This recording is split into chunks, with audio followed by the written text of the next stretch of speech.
Bonjour à tous, aujourd'hui on va parler de ma pile à lire annuelle.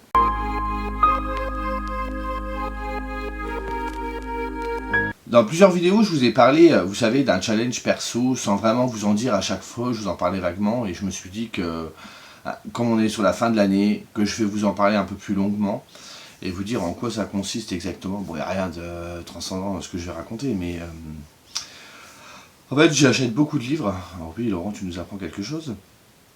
Et du coup, j'avais décidé en début d'année de me faire une petite pile à lire. Je crois que c'était suite à un template de Marco, il me semble, où elle nous disait les 12 titres qu'on voulait lire sur l'année. Et du coup, j'en ai fait un petit challenge personnel. J'ai choisi 12 livres. Les consignes, il n'y avait pas vraiment de consignes. C'est que je mettais soit des livres qui me tentaient, soit des livres qui me faisaient très peur par leur taille ou par leur sujet. Soit des classiques aussi pour essayer de les sortir, parce que moi, les classiques, vous savez que c'est pas trop ma came. Et au final, le bilan sera un peu mitigé parce que je l'ai un peu foiré. Parce qu'arrivé en fin d'année, il y a eu les fameux challenges que j'ai fait et du coup, j'ai pas eu vraiment l'intelligence de les mettre dans mes pages, j'ai pas pensé. Et en plus, le gros problème, c'est que Laurent est très intelligent et toute la première moitié de l'année, soit j'ai lu des livres qui étaient assez petits, soit j'ai carrément oublié de les mettre dans mes pages. Enfin, vous savez, mourir ma mémoire, ça fait deux. Hein. Du coup, à la fin d'année, il me restait que les grosses pavasses. Et comme je m'étais déjà engagé sur plusieurs livres dans mes challenges, je les ai pas pris. Et le bilan final est pas top. Mais je vais revenir sur tous ces livres-là.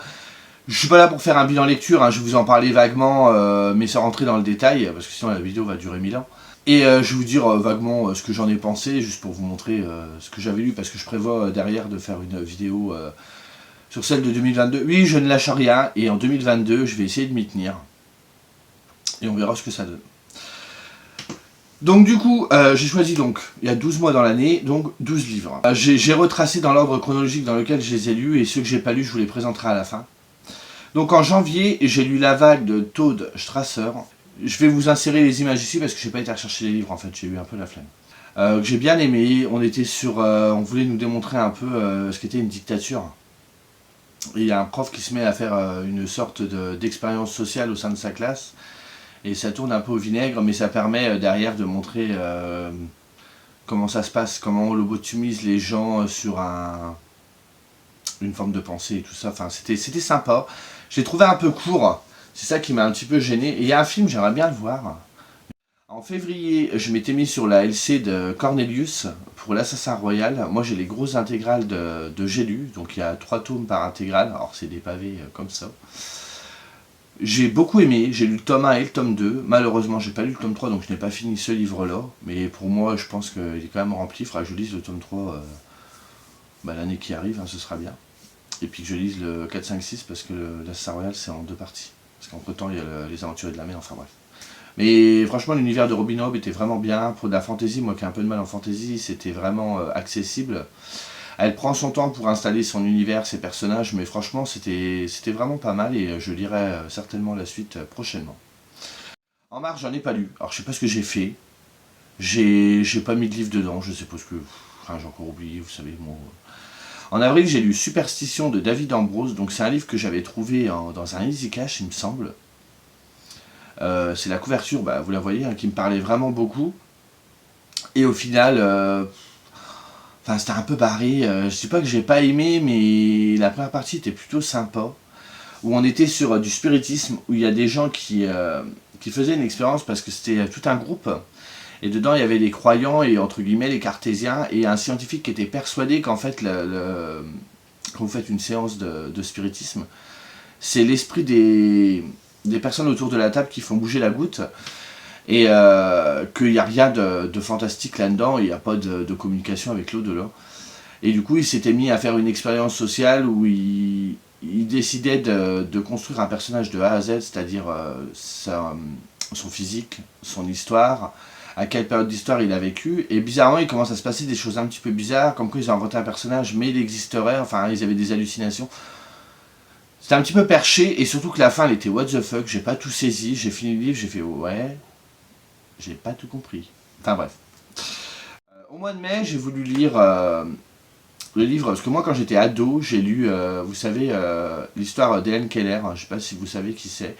C'est une femme qui, quand elle était jeune, à l'âge d'1 an, elle est tombée malade, elle est devenue sourde et aveugle, et du coup comme elle est devenue sourde à 1 an, elle n'a pas pu non plus apprendre à parler, donc elle est devenue muette par la force des choses.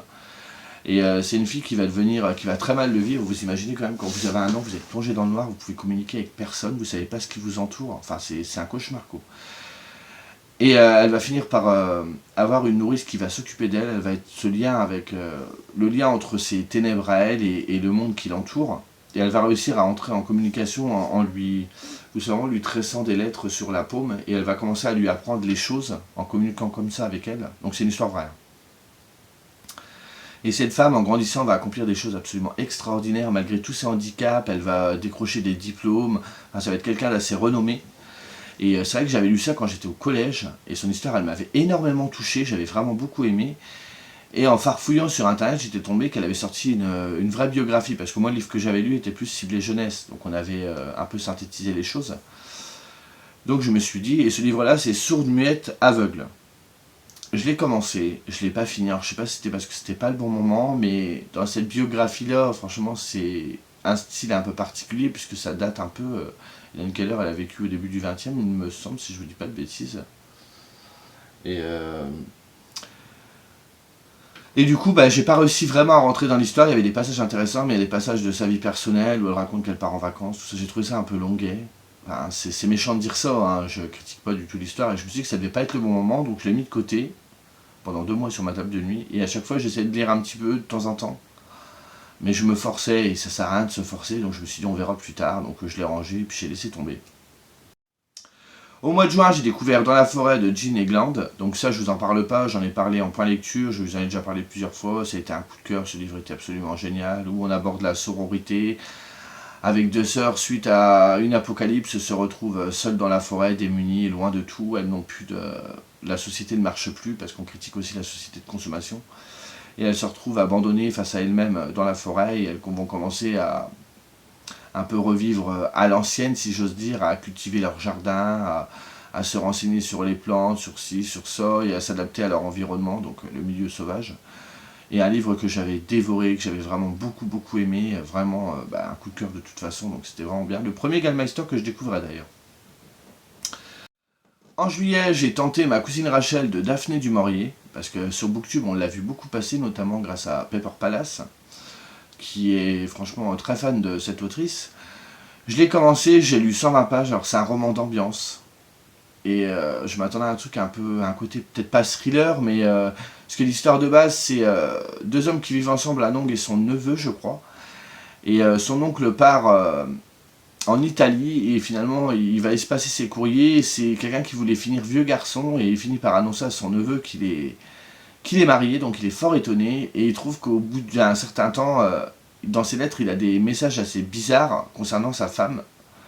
Il finit par mourir, donc le neveu part en Italie pour aller essayer de voir où il vivait, essayer de se renseigner, tout ça. Il n'apprend pas grand-chose, jusqu'au jour où la fameuse cousine Rachel déboule en Angleterre pour le voir, et du coup, je crois qu'elle est sur le testament de l'oncle décédé, et il reste assez persuadé que la fameuse Rachel a manigancé quelque chose et a voulu le tuer pour toucher l'héritage, donc il va y avoir beaucoup de suspicions à propos de ce personnage-là, et j'ai trouvé que c'était très long à démarrer. J'avais lu, je sais plus, 150 pages, un truc comme ça, et il se passait pas grand-chose.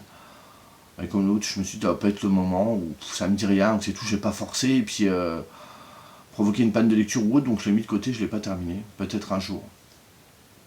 En août, j'ai essayé Beloved de Toni Morrison, donc c'est un prix Nobel, il me semble, conseillé par un de mes profs quand j'étais en formation, là, que je vous ai déjà expliqué, donc c'était le prof de littérature, qui est également éditeur, et il nous avait dit, ah, lisez ça, c'est bien et tout. Je l'ai lu, j'ai lu pareil une centaine de pages, et je trouvais que c'était barré, j'ai pas tout saisi, c'était très bizarre.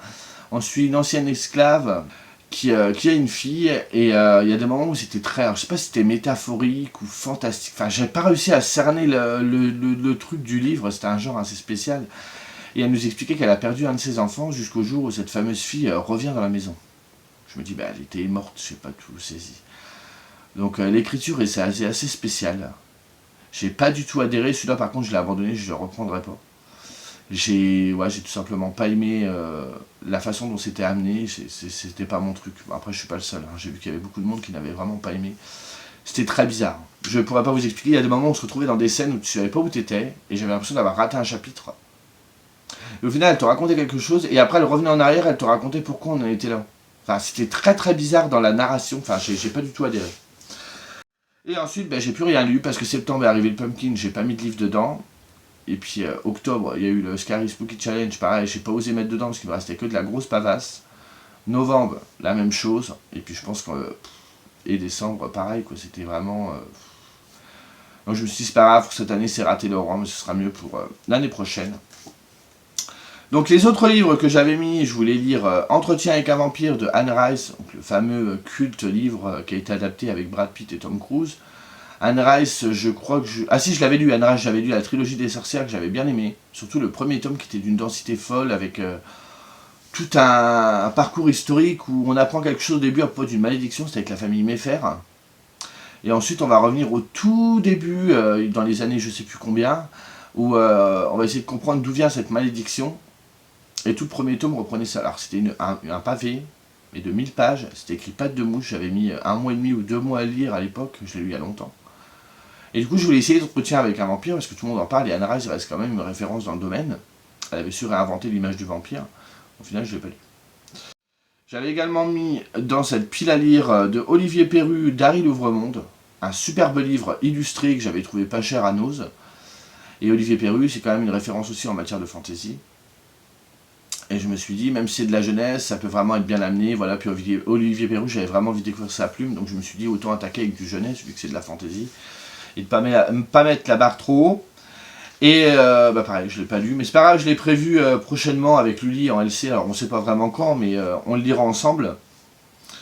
J'avais également mis de Stephen Chbosky, L'ami imaginaire, pareil, un gros pavé, qui a beaucoup circulé sur Booktube, qui était dans son ensemble, voilà, même si les gens étaient mitigés sur la fin, ils avaient vraiment beaucoup aimé, ça rappelait vraiment Stephen King et tout ça.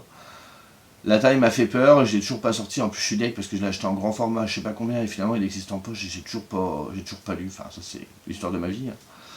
Mais celui-là c'est pareil, il va falloir que je me le cale à un de ces quatre parce qu'il faut vraiment que je me mette dedans, mais il faut pas que je sois en challenge, il faut que je sois dans des lectures libres, et si je mets 3 semaines à lire, je mets 3 semaines à lire, c'est pas grave. J'avais également mis de Joe Hill, L'Homme-Feu, j'en avais entendu parler il y a 2-3 ans, ouais je crois que c'est ça. Avec certaines personnes qui avaient vraiment adoré, et je sais pas, il y a des livres, c'est bizarre quand même, vous en avez des avis très positifs, et avec le temps, bah, les gens reviennent avec des avis beaucoup plus mitigés, là c'était le cas, j'ai vu une LC qui avait été organisée, entre autres où il y avait Séverine et Dorian, et ils s'étaient ressentis très très mitigés de leur lecture, ils n'avaient pas vraiment aimé. Donc je sais pas, je le tenterai par moi-même, hein, c'est parce que les autres n'ont pas aimé que je n'aimerais pas. Et puis je voulais découvrir Joe Hill qui est le fils de Stephen King, et j'ai quand même sorti pas mal de bouquins, j'en ai quelques-uns, donc je voulais vraiment voir sa plume, si moi j'adhère ou pas. Et puis il y a ma copine Lilo qui adore Joe Hill, donc je me suis dit que je voulais essayer. On verra bien. Et en dernier, il y a celui-là que j'ai dans ma palle depuis qu'il est sorti, donc ça va faire au moins 10 ans. Pas moins. Par là, ouais. C'est de Shane Stevens, c'est Au-delà du mal. On va suivre un tueur en série de sa jeunesse jusqu'à l'âge adulte. On va nous expliquer pourquoi il est devenu ce qu'il est devenu. Les traumas qui ont engendré cette envie de meurtre. Et on le suit à travers les États-Unis. Donc c'est pareil, c'est un gros pavé. J'ai vu beaucoup de retours positifs. Et je ne l'ai pas lu. Donc peut-être cette année, hein, je vais essayer de recaler au moins... Il y en a 5, je vais essayer de recaler au moins ces 5-là dans ma lecture de l'année. Au gré des envies, hein. Il n'y a pas vraiment de... Je vais pas me faire une pile à lire à un moment en me disant je vais rattraper tous mes trucs. Non, c'est un coup où je vais me planter, donc ça sert à rien. Donc voilà pour cette petite pile à lire de 2020 qui est vraiment un fail. Mais je me suis permis de faire une petite vidéo dessus, je vous dis, parce que je vais en refaire une pour 2021. Un petit peu différente. Donc voilà, après on verra bien ce que ça donne, mais là sur celle de 2021, je vais essayer, vous savez, de caler des livres vraiment des reliques. Vraiment des reliques de pâle que je traîne depuis des mois, c'est gentil non, des années, et en me disant, en calant un, ça peut le faire. Pareil, j'ai évité de prendre trop de gros livres, enfin bref, je vais pas vous raconter ça là, je vous ferai une vidéo prochainement, je vous la posterai, et comme ça, ça vous donnera peut-être des envies. Alors je sais pas si vous avez des objectifs durant l'année, Ou s'il n'y a que moi qui est complètement barré et qui fait des piles à lire comme ça. Parce que j'en ai parlé à certains et ils m'ont dit quoi, t'es dingue, tu fais une pile à lire pour l'année. Ouais, enfin c'est sur 12 mois, tu lis un livre par mois, je trouve que ça va. Et pareil, je vous en parlerai la prochaine fois, je vais pas vous m'étaler là. Donc voilà, bah écoutez, une vidéo qui sert un peu à rien, je trouve. Donc voilà du coup le pourquoi du comment de cette fameux challenge personnel dont je vous parlais tout le temps. Et puis on se revoit bientôt justement pour que je vous présente ma pile 2021 annuelle. Allez, à plus, salut.